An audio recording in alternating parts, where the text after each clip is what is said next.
hal yang Yesus ajarkan kepada kita, bahwa manusia hidup bukan dari roti saja, tetapi dari firman yang keluar dari mulut Allah.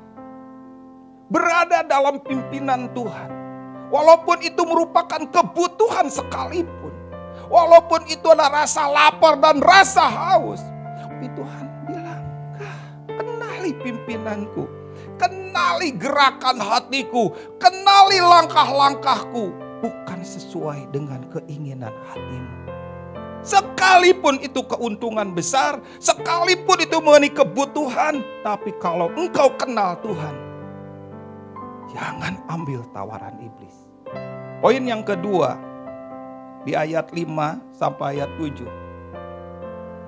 Kemudian iblis membawanya ke kota suci dan menempatkan dia di bumbungan bait Allah.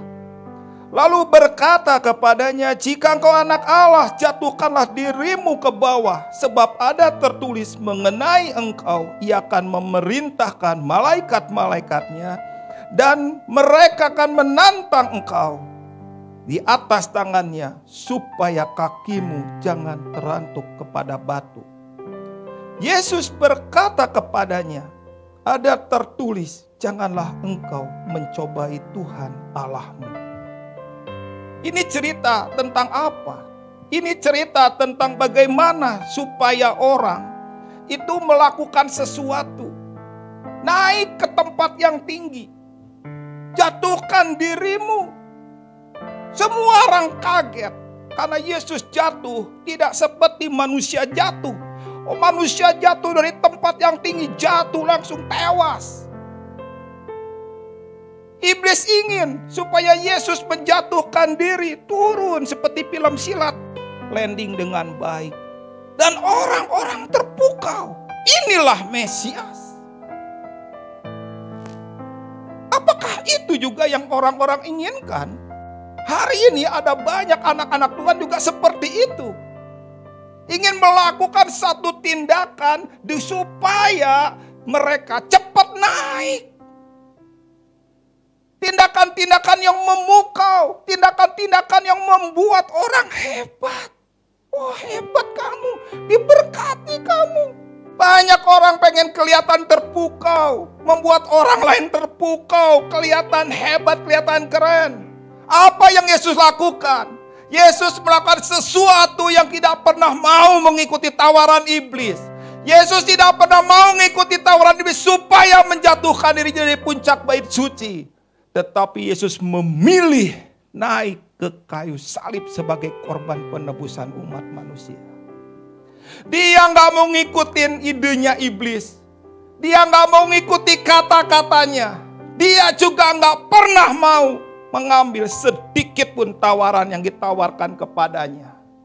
Sebenarnya sangat enteng kalau dia menjatuhkan diri dari bait suci, jatuh. Nggak usah repot-repot.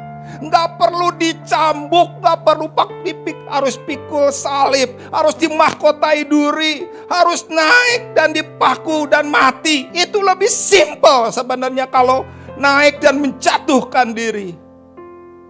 Tapi itu adalah bukan idenya dari Bapa Surgawi.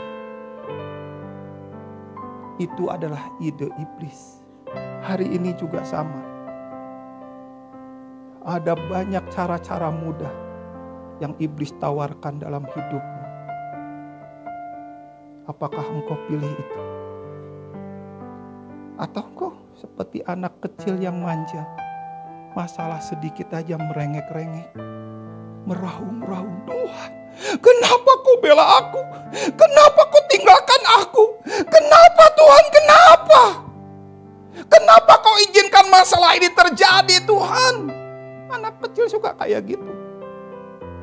Tapi orang yang kenal Tuhan, dalam masalah yang besar pun dia lihat pertolongannya. Orang yang kenal Tuhan, di balik masalah ada kemuliaan Tuhan. Dia lihat penderitaan, kesengsaraan, kepedihan, kelaparan, kehausan, kedinginan untuk memuliakan Tuhan. Tapi orang-orang yang gak kenal Tuhan, masalah sedikit aja ninggalin Tuhan. Diberkati sedikit aja sudah menjual Tuhan.